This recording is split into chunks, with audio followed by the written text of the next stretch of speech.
On this episode of Survivor Angels, Chrissie Schifsky joins me. Wife, mother, medical professional, and successful businesswoman. Life sounds good, doesn't it? Well, stay tuned and find out more.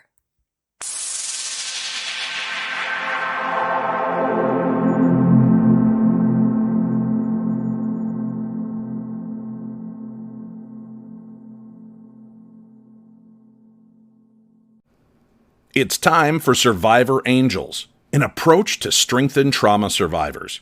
Here, you can escape what draws negativity and engage your positive abilities and the gifts that you've always had. Let's activate your angels. And to help you on that journey, here's Chaplain Jodi. We are in a mental health crisis in our country. For our youth, it has been named the #1 pandemic.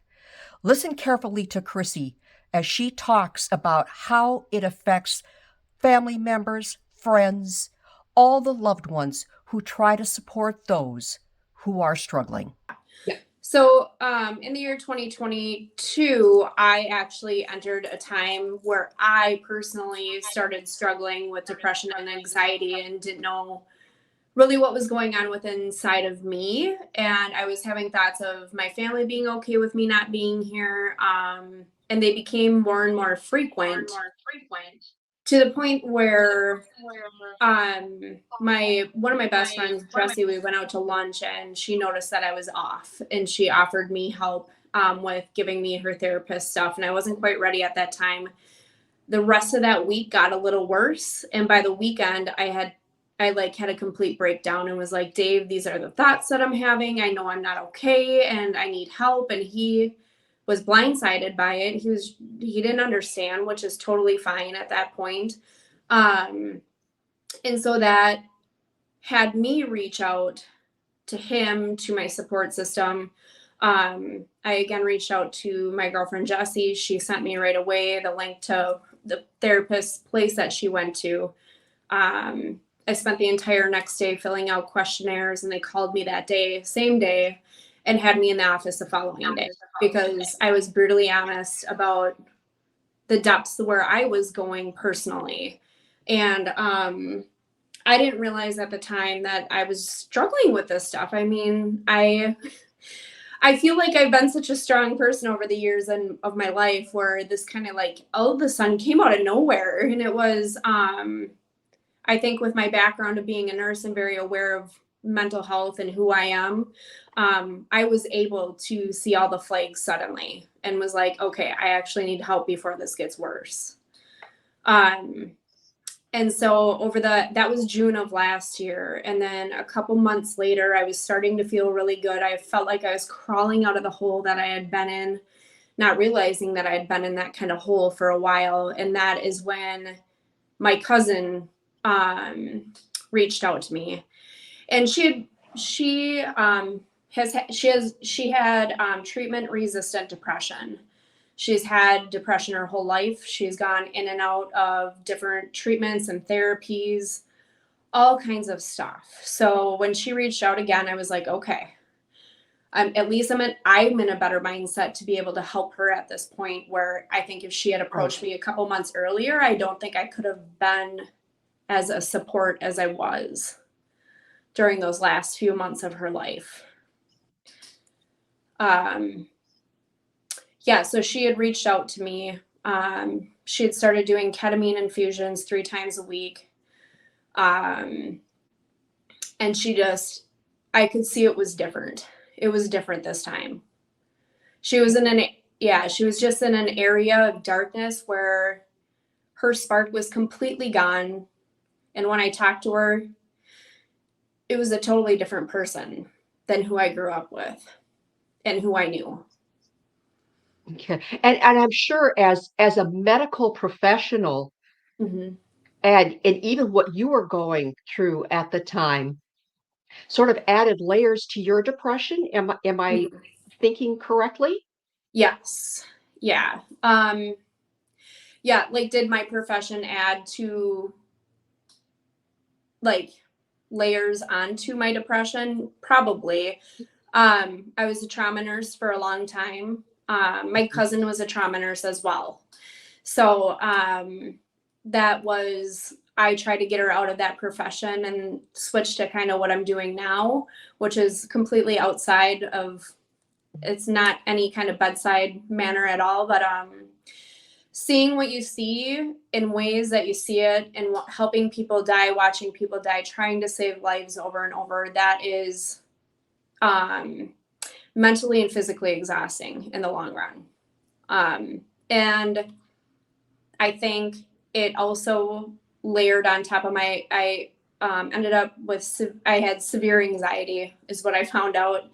I was planning funerals like in my head for things that haven't happened. Like I would have this random thought and I'd be in my head awake in the middle of the night, all night long, planning funerals and how I'm going to tell friends this is happening, with like Gabe and Dave getting in a car accident on the way home and dying or something like that. Like these are things. And I think the way that I think is because of the trauma nursing that I did for so long and what I've seen. Interesting. Yeah. And for all of our viewers and listeners who are watching this or listening to this right now, if you don't already know Chrissie, you probably will find out even more so before we're done talking here. Yeah. That Chrissie is brutally honest. Yes. So just if anybody might be triggered by something, I just sort of want to throw that out there. Because she doesn't hold anything back. And that's one of the things that I appreciate and love about her, is because she doesn't try to sugarcoat it. She gets right to the heart of the matter. So thank you for being you, Chrissie. Thank you. That's one of the things I hold strong, is that I am me. I'm very authentic, and I am extremely raw. Like I will, if you ask me my opinion on something, you will have my heart and soul on that opinion. So, yes. And again, with the triggers, like I totally get it. If someone's watching or listening and they're like, nope, not today. I get that totally. And that is where I think you need to respect yourself and your mindset. Like if this isn't something that's going to serve you, don't listen to it. If it's something that you're like, I think I might need this, then, and you're in a good mindset, then absolutely, listen, I hope you can just take away even just one little nugget of something that can help. Absolutely. So to continue on with your cousin. Yeah. You knew the light was gone in her. Yes. What happened from there? Yep. So we hung out. We hang out a lot. Little backstory is, I mean, we have she has 2 kids. They are basically the same ages as my older 2. So we hang out. We used to hang out all the time. And as those hangouts continued over those couple months, I watched her kind of get more and more lost, more and more negative. And that was the depression. I was just like, holy cow. And the weekend before she died, we had a girls' night sleepover at our house. And that was probably one of the worst experiences I've had. And it's okay now. After she died, I really struggled with what happened that weekend. And just, why didn't I ask harder questions? Why didn't I push her harder? But also protecting myself at that point is something I realized that I needed to do for myself, because she was going so low. And I gave it the benefit of the doubt, because she was going into an outpatient treatment program that Monday. So I was like, in my head, just like, please God, let her see through this program and let this be the thing that can help her. But I also kind of, in the pit of my stomach, knew that she was a little too far gone at that point. So the struggles, the things, and it's not, I won't go into things that she said, just because it's too mind blowing, and I think it's out of respect for her and stuff like that. But there were things we discussed that night where I was just like, nope, this isn't going to happen. Like, nope, we're going to be okay. We're going to crawl out of this together. We can do this. And it's like, sometimes I look back at that situation and I was like, why didn't I attack her and hug her? Why didn't I just like show her how I actually felt about her? Stuff like that, where it's like those kind of like little regrets of that night. Because that was the last time that I saw her alive. So yeah. And then the next weekend, as that week went on, we talked every day, whether it was texts or phone calls. And she was just giving her opinion on the program and that she didn't like it. And I think us both being nurses, it was a lot of stuff she already knew, but she couldn't actually take in as something that could help her at that point. Right. Like she couldn't see. That's how I explain it. A lot of people have see that people who are depressed, they don't understand it because it's not like we have a broken bone that we can fix in 6 weeks. It's like there's this chemical imbalance that can take years, if not an entire lifetime, to really figure out how to balance with medications and treatments and therapies and all of the things. So it's like she couldn't see anymore. That's how I describe it. Right. And unfortunately, some people she had children. I just kept trying to remind her of her children. And then I had somebody say to me after she was gone, they're like, it doesn't, and it was in my grief group, one of the leaders, they were like, someone who is depressed and chooses suicide doesn't do it because they don't want to be with their family and their kids. They can't even think of that. Like that is something they can't even think of or process. All they can think of is the pain that they're experiencing, the darkness that they're experiencing, and they can't even endure another day of it. So that is ultimately why one might choose, to leave. Right. And when they said that, I was like, she couldn't do another day. She couldn't. And it,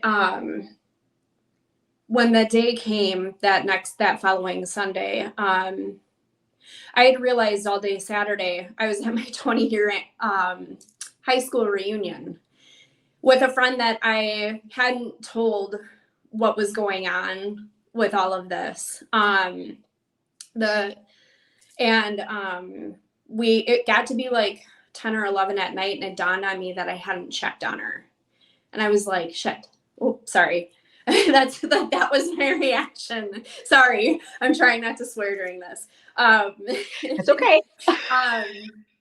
And I texted her and she didn't respond. And I was like, okay. And I went to bed and I got up the next day and we had family photos that day with the entire, my husband's side of the family. As the morning went on, I got more and more concerned. We went out to brunch. She still hadn't started responding. We got home and I'm like, oh, I'm really, really worried. So I started making phone calls and that, it was almost like I already knew. I already knew that she was gone. And that was the hardest phone call I think I've ever been through in my life. So it was, and this is where there's so many emotions and feelings with grief, where this was the beginning. Like, I almost feel like I started grieving her right beforehand because she was so far gone, where I was like, where is she? Where is our relationship? I just want to hear her laugh again, like over those last couple months beforehand, where it was almost like I was almost already started the grieving process and I didn't know it. And then I got that phone call and I collapsed obviously on the ground in the middle of Dave's like running across the house to find where I am. And he knew coming down what was going on. And I remember crying, and in between crying and screaming, sitting up and being like, looking right at Dave and saying, she doesn't hurt anymore. She's not in pain. And then continuing to cry. And it was like that glimmer of light of like, in this really, really crappy situation, I felt this moment of relief, which was really hard for me to understand at first in my grieving process, that she didn't hurt She didn't have to try more. She didn't have to suffer anymore. She was finally free of everything that had been weighing her down. And I think I held on to that a lot in the very beginning. Like you go through so many emotions and grief. Like some are like oddly positive, and some, like a lot of them are so angry and so mad and sad and frustrated and just mad. And how could you? And you ripped a hole in my heart, and this is never gonna, like, life is never gonna be the same feelings. But then also feelings of relief and happiness, peace, missing her, you know, all those feelings. And just, but then also the feelings of being so close with her, of like the shame and the regret and the shoulda, coulda, wouldas, wish I could have done this, should have done this, should have talked more about this, all of those things. Yeah, let me jump in right there, Chrissy. How have you dealt with that? I know in the military we call it survivor's guilt, and in the civilian Yeah. world it maybe has the same term. I'm not Yep. sure. But how have you dealt with that piece? I didn't deal with it well in the beginning. It took me a good few months of numbing myself and going pretty deep again in my own like journey, depression, anxiety, all of that. I was using alcohol way too much to just get away from it. To the point where, you know, my husband's like, I don't know how to help you. And I had one of my best friends text me that next morning after he said that. And she's like, she just said, I'm really worried. And I was like, okay, these are my signs that I need to dig into me again. So I didn't know what to do either. I was already doing therapies, and then unfortunately during that time, right afterwards, my therapist went out on maternity leave. And I don't blame any of that. Like, I feel like I had the tools to get through those 3 months of not having the weekly therapy that I wish I could have had. But during that time, I was able, she died in October 2nd. So we're coming up on our 1-year anniversary in a couple weeks. But it was Christmas time. Our neighbors asked if we wanted to go to church, and I had not stepped foot in church since before this. I was pissed.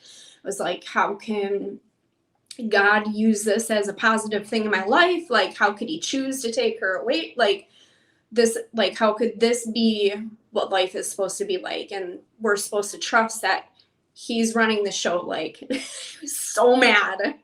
So I was like, F it, I'm not going to church ever again. But we got invited to the Christmas service with our neighbors. And I looked at Dave and I was like, okay, I think I need this. I think we need to go. The kids really want to go. They love it.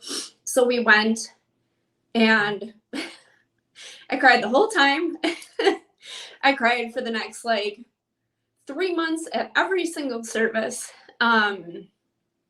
But right after we went back, I was like, okay, was starting to feel like I was crawling up again. And I joined the Facebook page for church, and a couple weeks later, they posted that they were hosting a grief share group. And I was like, I read the post and I sat and thought about it, and I was like, all right, this is like a 12-week adventure of going through grief. Like, that's what this program is. And I instantly went in there and commented, and I was like, do you have anything strictly just for those grieving with suicide? Because in my head, I was like, nobody there is going to ever understand the pain that I'm feeling and the emotions that I'm going through and the things that I just like, nobody's going to get it, is how I felt. So I commented, and I was just like, shut the phone off and went to bed. And the next morning I woke up, and the woman that runs the program messaged or commented back, and she said, this is for everybody. Trust me that this is a group that will help you. Everybody has their losses in different ways. And here I found out that her son had committed suicide. So when I got there and she shared her story, I was like, well, okay, I'll give this the benefit of the doubt. And I walked in and I hated every second of it the first probably couple weeks of it. And then as time went on, um, it helped validate everything that I was feeling, help validating all the things and emotions you feel towards family, towards friends, towards relationships, and learning that you're going to lose friends, you're going to gain friends. People aren't going to understand. That was the biggest thing that I think I needed to know. That was, nobody needed to know my pain. Like, nobody should ever have to feel this unless they are unfortunately going through it. And the depths of the pain. Like, so going in there and just hearing everybody share their own stories of how they lost a loved one, I mean, it was mind blowing. The different tragic ways, fast ways, suicide way. It was just, I was right where I needed to be. And ultimately, it was towards the end of the 12, I think it was 12 weeks. It was 10 weeks or 12, something like that. But it was every Monday. And Dave traveled for 6 weeks of those 12 weeks. So he was gone and I was having to find childcare because I'm like, I need to do this for me. Instead of going out on a girls' night, I was going to, church and grief group. So there was towards the end, it was a day I really didn't want to go. It was starting to be spring. Weather was getting nice. Dave was home and I was like, I don't know if I'm going to go tonight. And he's like, are you sure? And I'm like, okay, fine, I'll go. So I went and it was all about being stuck. Do not let yourself get stuck in the death of someone else. Don't let their death become your story of staying in your grief, not being able to see again. And that was exactly what I needed to hear. It was almost as if I left there and I was free again. Like, I was like, this cannot define me, but what I can do is use this to help others. Use this horrible thing that I've been through. If I can just share my story, continue to share over and over and over and help other people know that they're not alone in their depression, their anxiety, their darkness, and to let them know it's not bad to get help. There's such a stigma around mental health that drives me insane. Me too. That people don't go and get help. So, Right. because they're embarrassed. They feel ashamed. And it's like, don't feel that way. Your feelings are your feelings and they're legit and you need to get help. And since I've started and I was like, all right, 2023 is going to be the year that I start sharing my story. I'll share more about Chelsea's story. I'll share about the grief and everything, because I was authentically raw in my social media and my stories, like everything that I was going through over this almost a year. And then I started sharing my story and it was like, I was getting messages right and left. There was acquaintance on Facebook that messaged me and said that one of my posts actually helped her open up and she ended up in the outpatient rehab program herself for treatment and she's doing a lot better. Like, the messages, I'm just like, if I can do that, if I can just help one more person, that's all I want. Right. And so angels definitely were talking to you and got you to church through your neighbors, got you into the grief group, and now they're guiding you into helping others. Yeah. So I think a great place to sort of see this out at the moment is you're coming up on the 1-year anniversary of losing Chelsea. How does that look for you? What are you anticipating? What are you thinking? What are you feeling? That's a great question. I'm feeling light. I'm feeling happy. I'm feeling peace, a lot of peace within all of it. Well, yes, I'm like sad, angry, and mad still that she's gone here and there. That's become less and less. And everything, I mean, I think of her probably 100 times a day at least. Like, she That's probably an exaggeration, but it feels like that. Or Like not. every like little things that happen throughout the day, I'm like, hey girl, like, hey. Every time I walk in the front door, I planted her favorite flowers out front and they're blooming right now. And usually they're not. It's the end of season of dahlias, so they're usually not blooming. And there's like 6 brand new beautiful flowers popping. And I'm like, what the heck? And then I have a chime outside that one of my cousins gave me, and it's got a little quote on it. It's like, every time you hear, the wind blows, just think that I'm around you. And I'm like, every time I hear the chime, like just those little things, like I'm more able to put a smile, a smirk, think of the good times that we had, than those last few months. The old times are kind of over, coming in more heavily than those negative times. So, are less and less. And I don't know what we're gonna do yet. Mother's Day You've got a couple of weeks. Yeah, Mother's Day and her 40th were on the same day. So that's when we planted the flowers and like did a little thing for her for that. And I'll think of something. Yeah. Chrissie, I know I'm gonna cry. I know going through it wasn't easy for you, and I know even sitting here today is probably not easy. Dang you, Chrissie. But I so appreciate and I'm so thankful that you came on today Thank you. and shared this, because you've already gotten the messages of how you telling your story has helped. And I know the people who hear this, you will have reached more people. And so for you to be on this path and on this journey to help others and sharing it today on the podcast, I can't thank you enough. Thank you so much. I do want to say that everybody's journey in this is totally different. So mine is this way, and someone else might come in a totally different way. So never underestimate your own journey. You just have to face it. You can't run from it. So it's facing it and doing the uncomfortable stuff that'll get you through it all. Love you, Chrissie. Thank you. Love you, Jodi. Thank you so much. Thanks again for joining Chaplain Jodi on Survivor Angels. For more information, go to chaplainjodi.me. That's chaplainjodi.me. And on Facebook at Survivor Angels-Chaplain Jodi. Sound effects for the show created by Andre Opate and provided by Pixbay. This is Dave Schrader. Until next time, sending you off to activate your angels.